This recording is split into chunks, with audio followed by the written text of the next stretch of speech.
Students, standard 10th subject Sanskrit, chapter number 5 गुणवती कन्या। उसके बारे में हमने पहले वीडियो में तो थोड़ा बहुत समझ लिया था कि शक्ति कुमार नाम का एक व्यक्ति जो है कांची नगर में रहता हुआ एक कावेरी नदी के तट पर वहाँ पर जाता है। वहाँ पर एक कन्या को देखता है और उनको शालीन यानी डांगर जो होते वह प्रस्थ मात्र 2 किलो के आसपास उनको देता और कहता है कि मुझे इसके हिसाब से ये 2 किलो में आपको डांगर देता हूँ, उनको लेकर आपको अलग अलग व्यंजन आइटम्स बनाने हैं। अब आगे बढ़ते हैं तो क्या वह कहती है। ततः सा बुद्धिमती कन्या तान शालीन प्रथमम आतपे तप्तवती। पहले तो उस कन्या ने उस शालीन यानी डांगर को आतपे यानी धूप में तप्तवती यानी तपाए गर्म किया। ततः समायाम परिशुद्धायाम भूमौ तान अगट्टयत। फिर समतल यानी समायाम यानी समतल, परिशुद्धायाम यानी एकदम शुद्ध भूमि जो है समतल और शुद्ध भूमि है उसके ऊपर अगट्टयत यानी उसको ऊपर घट करना यानी उसके ऊपर पछाड़ना। अनेन तुषेभ्यस् तंडुलाः पृथक् संजाता। फिर तुष यानी उसके ऊपर से जो पैकेट जो होता है वो निकल गया और तांडुल यानी चावल बाहर निकले, पृथक हो गए, अलग हो गए। तांडुलान संप्राप्य सा तुषान भूषणानां मार्जनार्थम स्वर्णकाराय विक्रेतुम धात्रीम अकथयत। फिर तांडुल लेकर फिर ऊपर का जो बॉक्स था पैकेट था उनको ले लिया और धात्री यानी उसकी जो सेवा करने वाली जो माँ के समान जो व्यक्ति थी उनको कहा कि ये स्वर्णकार यानी गोल्ड स्मिथ थे उनके वहां दे दो और वह आपको रुपए देंगे। तस्माद् यद्धनं मिलति तेन काष्ठानि आहर इति स धात्रीं निवेदितवती।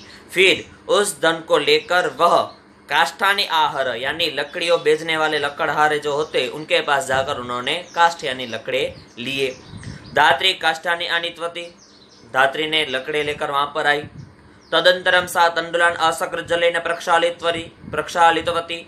फिर उस तंडुल को असकृत यानी बारंबार पानी से धोया। उष्णीकृते जले च तान प्रक्षिप्तवती। और फिर गर्म किए पानी के अंदर उस चावल को डाल दिया।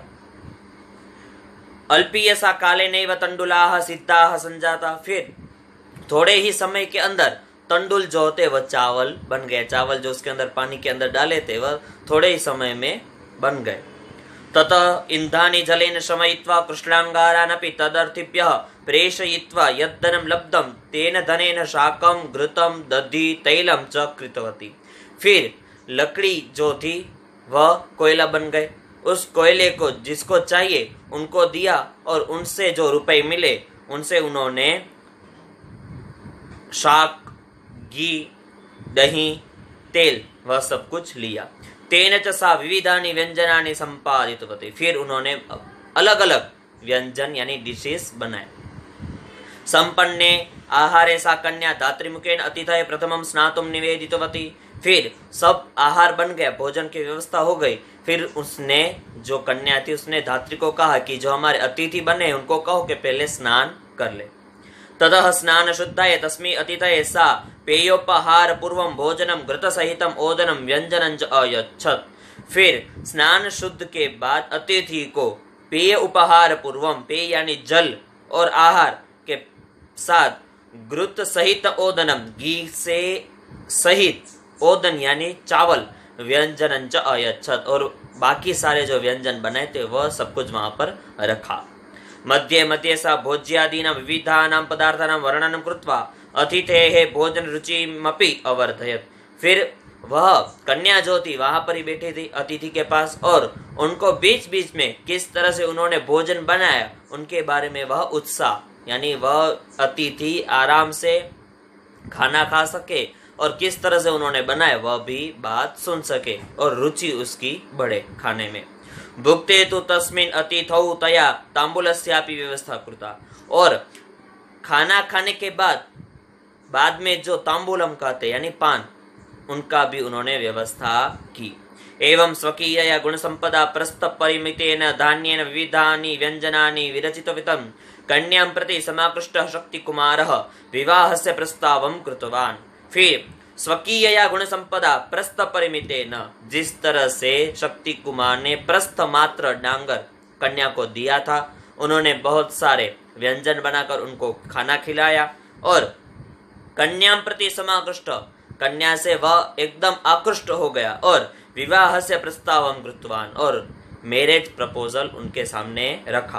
कन्यया स्वीकृते प्रस्तावे ताम विधिवद उपयम्य स्वनगरम अनयत, और कन्या ने उस विवाह प्रपोजल यानी मैरिज प्रपोजल को एक्सेप्ट किया, उनके साथ विवाह किया और वह शक्ति कुमार अपने नगर पे उस कन्या को ले गया। इस तरह से गुणवती कन्या के बारे में हमारे सामने यह चैप्टर रखा गया। इससे हमें यह समझना है कि थोड़ा बहुत हमें मिले पर उनसे ज्यादा हम कैसे बना सके, या तो खिला सके या तो कैसे हम बढ़ा सके, उसके बारे में कन्या कितनी इंटेलिजेंट होनी चाहिए, कैसी उसके अंदर गुण होने चाहिए, उनके बारे में यहाँ पर इस चैप्टर में बताया गया है। Thank you.